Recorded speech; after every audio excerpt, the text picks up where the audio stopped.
Okay, we should be recording this. Okay, so in terms of energy transfer, humans, bobcats, anything else eat deer? Coyotes. Coyotes. We saw the video of the 2 coyotes taking down a deer in Broadview Heights. What else? Wolves, but we don't have them in this region. So yeah, we would say probably not. I didn't know foxes were. Now, did anybody run across this piece of information? Black bear. I was going to say bear. Now, under what circumstances do black bear eat deer? Do they actively hunt deer, do you think, adult deer, and find them? Huh. So are you familiar with the term opportunistic? Yeah. They eat the babies. The babies are tasty, delicious snacks. So, like, if you leave a chocolate bar sitting on my desk, I didn't want a chocolate bar, but since you left it there, I'll eat it. Black bears, if they find a baby deer, because, of course, deer's big defense mechanism for the babies, mom leaves them and says, be really, really quiet. And they blend in well. And if a black bear happens to find one, they will very often consume it. So they're not actively hunting adult deer, but black bears do actually eat deer sometimes. Okay, go ahead. What? It says mountain lions. Mountain lions, which is another one, just like wolves, they do. We don't have mountain lions yet in this region. They could come back. Mountain lion sighting, like in Tomahawk, a couple weeks ago. Really? What? That's where I live. Okay, when you say sighting, do you know a picture of it? Really? You know what? For most of humans' existence, realize that we have lived with predator species that could eat us. Did you hear about the guy out west? Was it? I forget where it was. Out west, there have been a lot of jogger attacks or the joggers don't attack the mountain lions, vice versa. He choked it to death. This guy was a runner, and he was running on a mountain trail, and cats like solitary prey. Big cats like solitary prey, so like one person running up a trail with their earbuds in, not listening to anything around them, is a great target. And it jumped on his back, which is how they're ambush predators. So they jump off trees or, pounce. And he somehow, when it threw him to the ground, he grabbed a rock and smashed it in the head long enough to distract it, flipped it over, and choked it to death.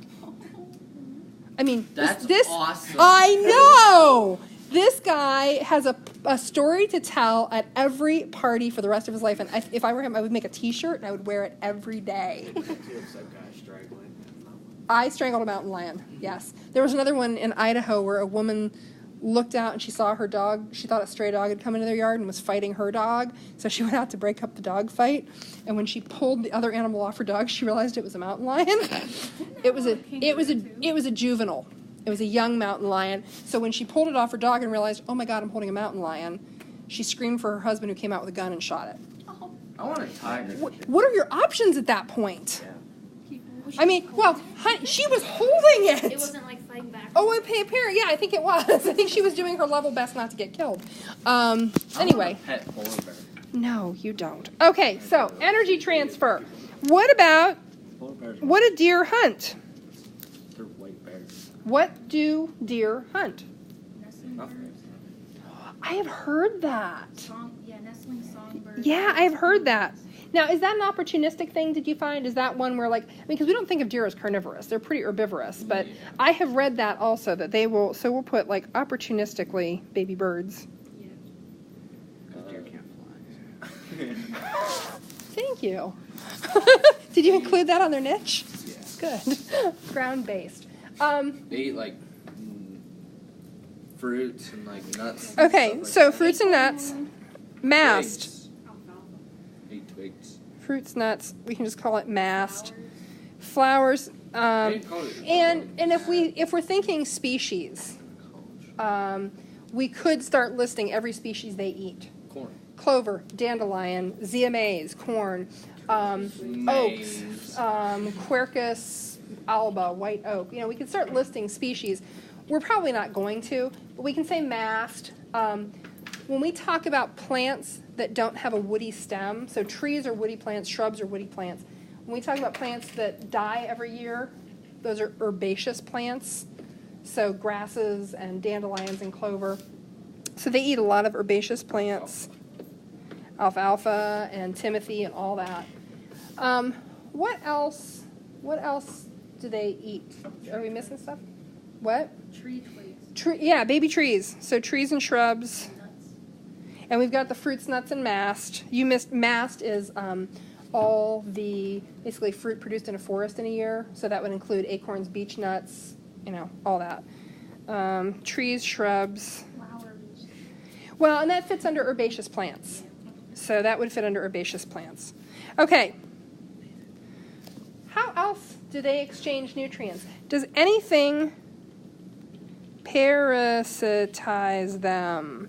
And this was a new word. The other class freaked out. Parasitize just means that you are preyed on by parasites. Huh? You're bitten by a parasite. You're bitten by a parasite. Or, well, You become the parasite. well, no. You're the host to a parasite, yes. Okay, so what parasitizes them? You said black-legged ticks. Is that the only thing? No, probably not. What? Tapeworms. I told you my rice butt story. That's why they have to eat every 3 to 4 hours. So, how do those so we got black-legged ticks. We've got internal parasites. Do we have any other external parasites, do you think? Fleas, mites, mosquitoes, biting flies. What about botflies? Remember those? Ew. Did you look up videos? Yes. They burrow into your flesh and they lay eggs, and then the eggs hatch out in a little pussy pillow. It's awesome. My barn cats used to get them a lot, actually. I'm good at removing them. So, black-legged ticks, botflies, probably fleas, internal parasites, probably tapeworms. What else? Probably all kinds of worms. Tapeworms, etc. They're full of parasites. So these are all ways they exchange energy. Now, that's one whole chunk of their niche. We could also talk about reproduction. Hey, do you realize that you're starting the work of your big project right here? This is part of, and you all have access to this document, and you've all done some preliminary research together. Oh, look at how nice that is. Oh. Reproduction. Sexually, asexually? Sexually. So sexual reproduction. Do they have litters? Do they have single offspring? When do they reproduce? They provide parental care. How often do they reproduce? What you got? Is it Do once a they? year? It's annual. Yeah, annually. That's in the spring, right? Yeah. Well, spring birth. Did anybody find breeding? So the rut happens in the fall. Yeah, rest in the fall. And then Just assuming it's in the spring. birth. So breeding fall. It said their fertilization or their gestation period, or however you say that. Gestation period. Gestation period's around 205 days. Yeah.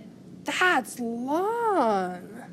How is it annually? Because don't you They have have- a certain amount of time to Well, they have basically one pregnancy per year. Most does in the wild. Now, I don't know. Yeah, I think most does. It's been a while since I've looked up all the life cycle deer stuff. No, I believe most does have pretty much one reproductive cycle per year. Mhm. They come into heat in the fall, they get pregnant or they don't, and then they birth in the spring, and then the next fall, baby's on its own, and they breed again.